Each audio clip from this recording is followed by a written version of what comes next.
नमस्कार, मैं हूं रीनू। आप सभी दर्शकों का अन्नदाता कार्यक्रम में स्वागत करती हूं। हमारे देश का किसान जन का पोषक है, वह श्रम का देवता है, अन्नदाता है। उसमें ही भारत की आत्मा निवास करती है। ऐसे ही किसानों की प्रगति के लिए हम खेती बाड़ी से जुड़ी हुई बहुत सी नई लाभकारी जानकारियां हर रोज सुबह लेकर आते हैं। तो चलिए कार्यक्रम शुरू करने से पहले देखते हैं आज क्या है अन्नदाता में।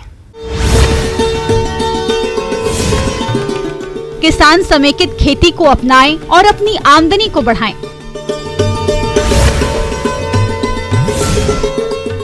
अमरूद के बाग में उकठा रोग की समस्या और नियंत्रण। समेकित कृषि प्रणाली न केवल आज के वक्त जरूरत है, बल्कि किसान इस पद्धति से खेती कर अच्छी आमदनी कमा सकते हैं। वैसे तो कहीं न कहीं किसान खेती की इस पद्धति से जुड़े हैं, लेकिन आधुनिक तकनीकों को अपनाकर इसकी शुरुआत करें तो खेती बाड़ी से और भी अच्छा लाभ कमाया जा सकता है। तो चलिए समेकित कृषि प्रणाली पर पूरी जानकारी लेते हैं कृषि विज्ञान केंद्र सबौर, जिला भागलपुर के पशु चिकित्सक डॉक्टर जिला उल हुदा से। वर्तमान समय में हर घर की ज़रूरत दिन ब दिन कृषि के योग घटती भूमि और कृषि योग भूमि में घटना एकमात्र विकल्प किसानों के लिए है कि वो अपने घर की हर पोषक तत्वों की पूर्ति के लिए समेकित कृषि प्रणाली अपनाएं। समेकित कृषि प्रणाली हम लोग वैसी कृषि प्रणाली को कहते हैं जहां कृषि और द्वितीय कृषि जैसे पशुपालन, मत्स्य पालन से जुड़े कम से कम 2 कंपोनेंट या घटक का हम लोग अपनी खेती में इस तरह समायोजन करते हैं कि एक के समायोजन से दूसरे की उत्पादन लागत में कमी आती है, उत्पादकता में वृद्धि होती है और पूरे वर्ष स्वरोजगार का सृजन होता है। सबसे पहले आप यह जान लें कि समेकित कृषि प्रणाली है क्या। समेकित कृषि प्रणाली एक ऐसी तकनीक है जिसमें खेतीबाड़ी से जुड़े 2 या 2 से अधिक उद्यमों को इस प्रकार व्यवस्थित करते हैं जिससे वे एक दूसरे को लाभ पहुंचाएं और लागत में भी कमी हो। समेकित कृषि प्रणाली किसानों के पास उपलब्ध संसाधनों, बाजार मांग और पूंजी पर निर्भर करती है। यूँ तो इसके बहुत से मॉडल हैं, जिनमें फसल आधारित मॉडल, पशु व्यवसाय आधारित मॉडल, तालाब आधारित मॉडल, वन आधारित मॉडल, बागवानी आधारित मॉडल काफी प्रचलित है। समेकित कृषि प्रणाली हर किसानों का एक अलग होता है, क्योंकि हमारे जो भी किसान समेकित कृषि प्रणाली करना चाहते हैं उनको कुछ खास बातों पर बिल्कुल ध्यान रखना चाहिए। उसमें सबसे पहले उनको ये ध्यान रखना है कि उनका ज़मीन का स्ट्रक्चर क्या है। वो ऊपरी ज़मीन है, मध्यम ज़मीन है या निचली ज़मीन है। अगर ऊपरी ज़मीन है तो उसके समेकित कृषि प्रणाली के घटक अलग होंगे, मध्यम ज़मीन है तो उसके घटक अलग होंगे और जो निचली ज़मीन है उसके घटक अलग होंगे। आप आसानी से, जब आपके पास ऊपरी ज़मीन है जहाँ पर पानी कम लगता है, वहाँ पर आप फसल के साथ बागवानी, डेयरी, वर्मी कंपोस्ट, मशरूम उत्पादन, ये सारी चीज़ें, गौ पालन आप आसानी से कर सकते हैं। आपको ज़रूरत है तो आप वहाँ मुर्गी पालन को भी जोड़ सकते हैं। आपकी मध्यम दूरी की जगह है, वहाँ पर आप मछली पालन के साथ मुर्गी पालन, बत्तख पालन, बकरी पालन और भी हर चीज़ को जोड़ सकते हैं। और जब आपकी बिल्कुल निचली जगह है, वहाँ धान सौ मछली पालन, धान सौ बत्तख पालन, फिर आप मछली कम जो है बत्तख पालन, और फिर मछली के साथ आप बत्तख पालन, मुर्गी पालन आप बहुत ही आसानी के कर सकते हैं। हम हमारे बत्तखों को तालाबों से उसके भोजन का लगभग 20% तक जो भोजन की आवश्यकता होती है वो तालाब के द्वारा पूर्ति हो जाती है, और तालाब से हमको जो बत्तख पालन में उसके भोजन पर जो आवश्यकता होती है भोजन की, वो 20% तक कम खर्च करनी पड़ती है। बदले में जो बत्तख है हमारे तालाबों को एयरेट करती है, उसमें ऑक्सीजन को घोलती है। वहाँ पर जितने फाइटोप्लैंक्टन, जू प्लैंक्टन जो बीट पानी में करती है, उससे उसमें तालाब में बनने में मदद आती है। उसके अतिरिक्त जितने कीड़े मकोड़े के लार्वे तालाब के ऊपर रहते हैं उसको वो आसानी से खा जाती है। आम भाषा में कहें कि पुराने तरीकों से खेती करना, जिसमें सभी आवश्यकताओं की पूर्ति के लिए खेतीबाड़ी के साथ अन्य व्यवसायों को किया जाता था, एक प्रकार की समेकित कृषि प्रणाली ही है। लेकिन वैज्ञानिक ढंग से इस प्रणाली को किया जाए तो केवल मुनाफा ही मुनाफा है और ये पर्यावरण के लिए लाभदायक है। अगर समेकित कृषि प्रणाली के आदर्श मॉडल की बात करें तो एक तालाब होना जरूरी है जिसमें वर्षा जल का संचयन हो। उसमें आप बत्तख पालन के साथ विभिन्न तरह की मछलियों का पालन कर सकते हैं। साथ ही इसके पानी का प्रयोग आप खेतीबाड़ी में भी कर सकते हैं और फसलों के अवशेषों का प्रयोग पशुपालन में कर सकते हैं। पशुओं से प्राप्त उत्पाद का प्रयोग कर सकते हैं। इनके गोबर का प्रयोग गोबर गैस बनाने में खाद के रूप में मछलियों के आहार में कर सकते हैं। तालाब के किनारों पर फल और वानिकी वृक्ष लगा सकते हैं। साथ ही तालाब के ऊपर छोटा सा घर बनाकर मुर्गी पालन, बटेर पालन जैसे कई व्यवसायों को अपना सकते हैं। धान सह मत्स्य पालन आसानी से कर सकते हैं। आपको इसमें कुछ खास ध्यान बात रखना होगा कि आपका जो खेत अगर नीचा है तो खेत के चारों तरफ एक ट्रेंच, एक गड्ढा नुमा बना दें, या फिर अपने खेत के बीचों बीच में एक छोटा सा गड्ढा 20 बाई 20 फीट 20 बाई 20 फीट का बना लें। और इसमें आप लंबी अवधि के धान का प्रयोग करें। जो 135-40 दिनों का धान का प्रभेद है उसका हम लोग चयन करेंगे। और मछली का जो आप वैसे खेतों में डालेंगे तो आप कोशिश करेंगे कि ग्रास कार्प और कॉमन कार्प प्रजाति की मछलियाँ धान सह मत्स्य पालन में हम नहीं डालेंगे। और जो मछली का साइज़ हम लोग डालेंगे वो कभी भी स्पॉन या फ्राई नहीं डालेंगे। आप हमेशा अंगुलिका और हाफ ईयरलिंग का मत्स्य का बीज आपको उपलब्ध हो जाता है। तो प्रति एकड़ आप 4000 की संख्या में अगर आप डाल लेते हैं तो आपको 120 दिन के आसपास में जो वो मछलियां हैं उनका वज़न लगभग 350-400 ग्राम 250 ग्राम के आसपास का हो जाता है। समेकित कृषि प्रणाली से हम पर्यावरण को हो रहे नुकसान पर बहुत हद तक काबू पा सकते हैं। उपलब्ध संसाधनों का विवेकपूर्ण दोहन करते हुए अपनी आय में वृद्धि कर सकते हैं। किसान कृषि के विभिन्न उद्यम जैसे मवेशी पालन, बत्तख पालन, मुर्गी पालन से किसानों को रोजाना आय प्राप्त हो सकती है, जिससे वो अपनी रोजमर्रा की जरूरतों की पूर्ति कर सकता है। समय और क्षेत्र की मांग को जानकर अधिक लाभ कमा सकते हैं और आधुनिक तकनीक के द्वारा उर्वरकों और चारे के अत्यधिक खर्चे को भी कम कर सकते हैं, जिससे हमारी लागत कम और मुनाफा अधिक होगा। साथ ही इस प्रणाली को अपनाकर हम मृदा उत्पादकता को बरकरार रखते हुए बंजर भूमियों का उपयोग और अपने पर्यावरण को सुरक्षित रख सकते हैं। समेकित कृषि एक किसान को समृद्धि देने के साथ इस काबिल बनाता है कि वो दूसरों को भी रोजगार दे सके। आप जहां पर समेकित कृषि प्रणाली करना चाहते हैं वो मार्केट, जो उत्पादन आप चीज़ करना चाहते हैं, क्या उसकी मार्केट डिमांड है कि नहीं। तीसरा, उस इलाके का सोशल स्ट्रक्चर क्या है। चौथा, आपके पास कैपिटल कितना है, आपके पास संसाधन क्या है और आपके पास पूंजी क्या है। इस बातों का ध्यान रख के ही हमको समेकित कृषि प्रणाली के अंदर अपने घटकों का चयन करना। और उससे भी सबसे महत्वपूर्ण बात यह है कि आप समेकित कृषि प्रणाली करते वक्त जो चुन रहे हैं क्या उसको करने में आपकी रुचि है कि नहीं। ब्रेक के बाद एक बार फिर से आप सभी दर्शकों का अन्नदाता में स्वागत है।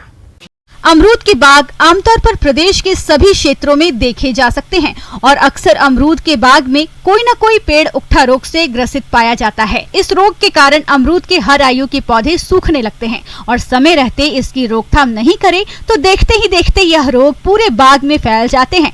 इसीलिए उकठा रोग की रोकथाम के लिए आप कौन कौन से उपायों को अपनाएंगे, आइए जानते हैं बिरसा कृषि विश्वविद्यालय जिला रांची के पौधा रोग विशेषज्ञ डॉक्टर मनोज वर्णवाल से। किसान बंधु, खास करके हम लोग जब फल की बात करते हैं तो अमरूद भी एक प्रमुख फसल है जिसमें खास करके मुरझाने वाली बीमारी बहुत ज़्यादा देखने को मिलता है। इस समय देखा जाता है जो पौधा पुराना हो जाता है, खास करके वो 10 साल का या कह सकते हैं उससे ज़्यादा, उसमें इस रोग का लक्षण बहुत ज़्यादा आता है। तो ये रोग वास्तव में एक फफूंद के द्वारा होता है। अमरूद में उकठा रोग, जिसको हम लोग मुरझाने वाली बीमारी भी बोलते हैं या इसको मलानी रोग भी बोलते हैं। उकठा रोग फ्यूजेरियम फंगस से फैलता है। यह भोजन के साथ पेड़ की जड़ों के अंदर प्रवेश कर जाता है और भोजन नलियों को जाम कर देता है, जिससे पेड़ के ऊपरी भाग तक भोजन नहीं पहुंच पाता और पेड़ सूख जाता है। अमरूद के उत्पादन में यह सबसे बड़ी समस्या है। इसमें शाखाएं ऊपर से सूखनी शुरू हो जाती है और पूरी सूख जाती है। बाद में पूरा पौधा सूख जाता है। यह रोग वर्षा ऋतु में सबसे अधिक देखा जाता है। उकठा रोग उन क्षेत्रों में भी अधिक होता है जहां जल भराव की समस्या लंबे समय तक बनी रहती है। तो उकठा रोग का लक्षण अमरूद में खास करके उसके जो टिप पोर्शन होते हैं या कह सकते हैं कि जो पौधा का सबसे ऊपर का पोर्शन या ब्रांच के सबसे साइड वाला उसका ऊपर का पोर्शन, उसमें सबसे पहले दिखाई पड़ता है।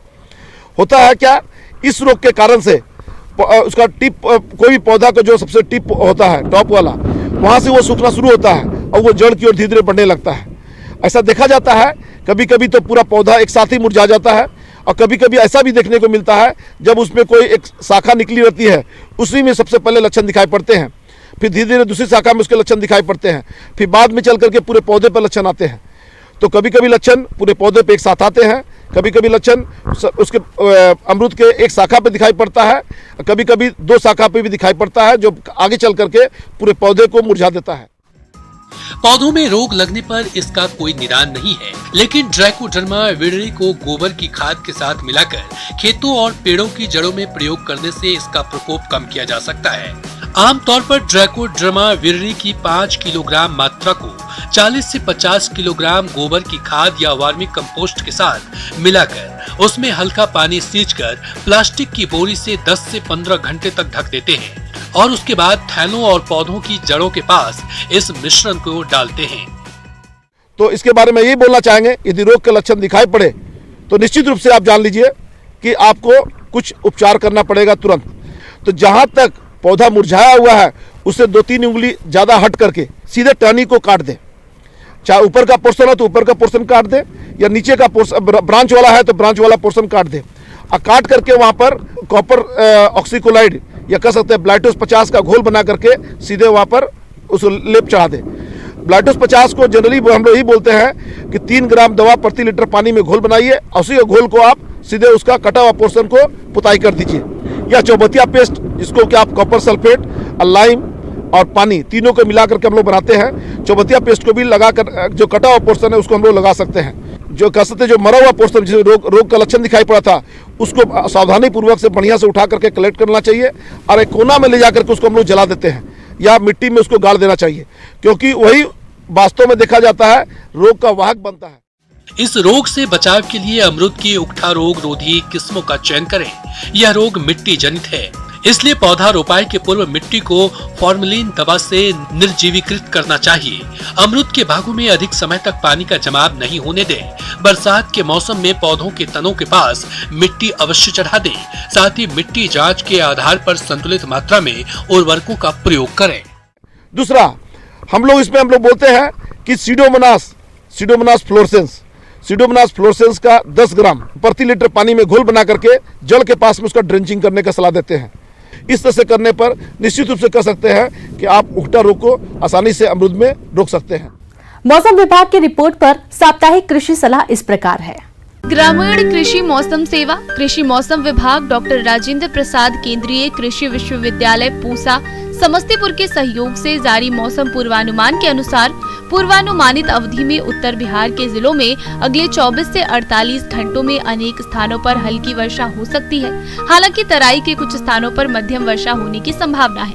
पिछले कई दिनों से उच्च तापमान तथा अनावृष्टि के कारण वाष्पन की प्रक्रिया में तेजी आई है। ऐसी स्थिति में खड़ी फसलों में जीवन रक्षक सिंचाई करें। हल्दी, ओल एवं गन्ना की फसल में भूमि में नमी की कमी को देखते हुए अविलंब सिंचाई करें। मानसून के कमजोर रहने की संभावना को देखते हुए जिन किसानों के पास सिंचाई की सुविधा उपलब्ध है एवं बिचड़ा तैयार होवे, नीची जमीन में धान की रोपनी करें। अभी ऊंचास एवं मध्यम जमीन में धान की रोपनी नहीं करें। इसके बदले तिल, मक्का और उड़द को अपनाना चाहिए। जिन क्षेत्रों में सिंचाई के अभाव में गेहूं की बुआई नहीं की जाती है उसमें खरीफ अरहर की किस्में जैसे बहार, राजेंद्र अरहर 1, नरेंद्र अरहर 1, मालवीय 13 किसान लगा सकते हैं। धान की रोपाई के समय उर्वरकों का व्यवहार सदैव मिट्टी जांच के आधार पर करें। तिल की बुआई यथाशीघ्र समाप्त कर लें। कृष्णा, काके, सफेद, कालिका और प्रगति तिल की अनुशंसित किस्में हैं। उचास जमीन में खरीफ मूंग एवं उड़द की बुआई करें। मूंग के लिए HUM 16 तथा उड़द के लिए पंत उड़द 19, पंत उड़द 31 नवीन एवं उत्तरा किस्में बुआई के लिए अनुशंसित हैं। बुआई के 2 दिन पूर्व बीज को कार्बेंडाजिम 2.5 प्रति किलोग्राम की दर से शोधित करें। बुआई के ठीक पहले शोधित बीज को उचित राइजोबियम कल्चर से उपचारित कर बुआई करें। लीची के लिए मई के अंत में पकने वाली किस्में देशी, शाही, अर्ली वेदाना, देहरा रोज, पूर्वी तथा रोज सेंटेड, जून के आरंभ में पकने वाली किस्में जैसे कसवा, सबौर, वेदाना, चाइना तथा लेट बदेना, जून के मध्य में पकने वाली किस्में जैसे कसेलिया, लौंगिया, स्वर्णरूपा, सबौर मधु उपजाऊ मिट्टी में 10 गुणा 10 मीटर की दूरी पर पौधों की रोपाई करें।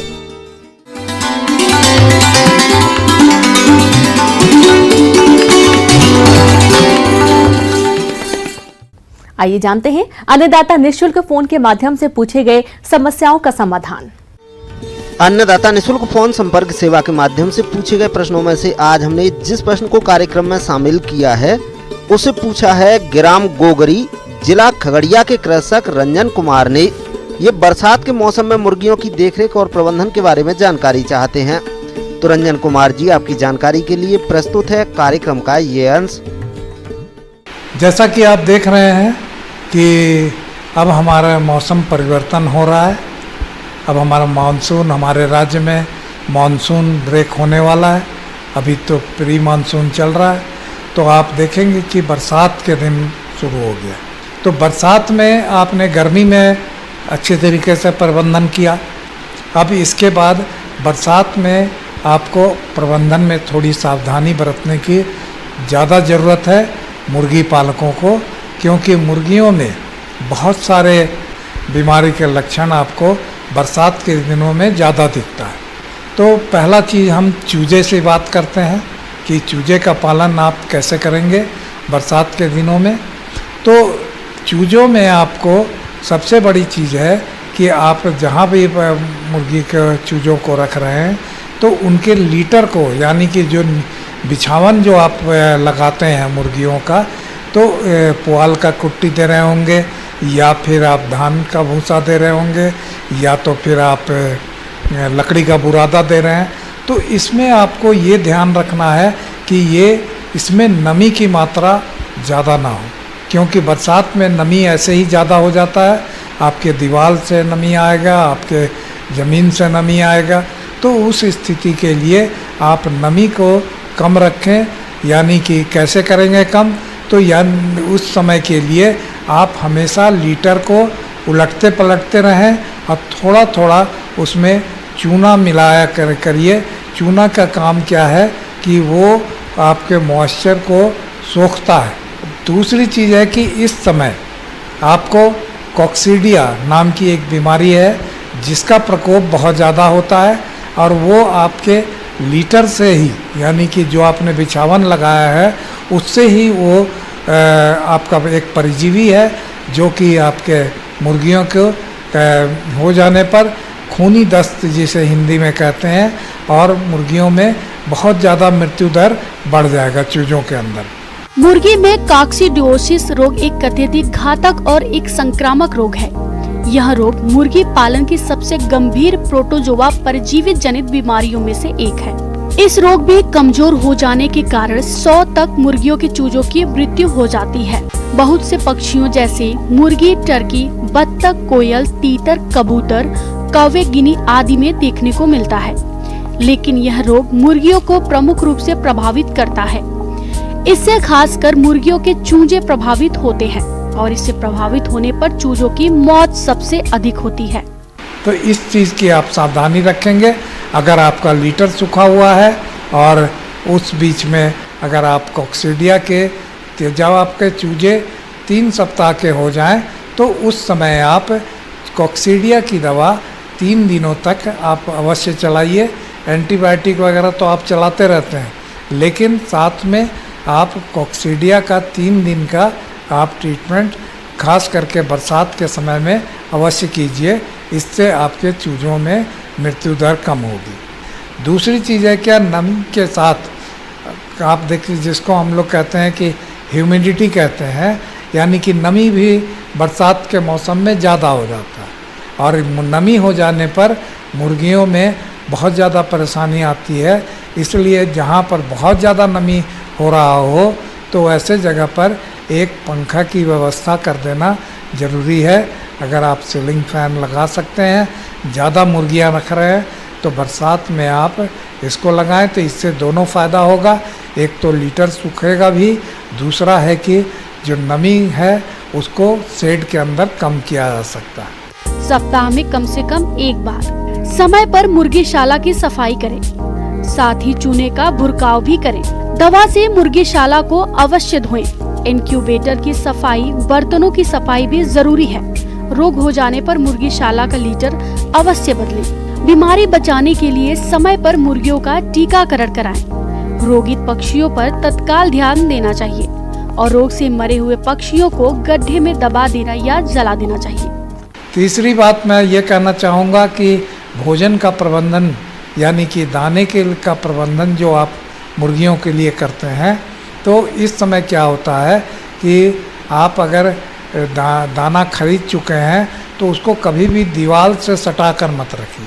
आप हमेशा उसको किसी ड्रम में, है ना, या फिर अगर कम दाना है तो टीना में करके रखिए, लेकिन दीवार से सटा करके बोरा रखेंगे तो उससे क्या होगा कि नमी आपके दाना में आएगा और इससे आपके दाना में फंगस लग सकता है। और ये फंगस लगा हुआ दाना अगर आप मुर्गियों को खिलाएंगे तो बहुत ज़्यादा मृत्यु होने की संभावना है। तो इन बातों का आप ख़ास तौर से मुख्य तौर पर इसका ध्यान रखिए कि आपके शेड के अंदर और मुर्गियों के बिछावन में नमी ना हो। एक नजर डालते हैं राज्य के कुछ मंडियों के प्रमुख फसलों के बाजार भाव पर।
किसान भाइयों, कृषि संबंधित समस्या और सुझावों के लिए आप हमें इस पते पर संपर्क कर सकते हैं।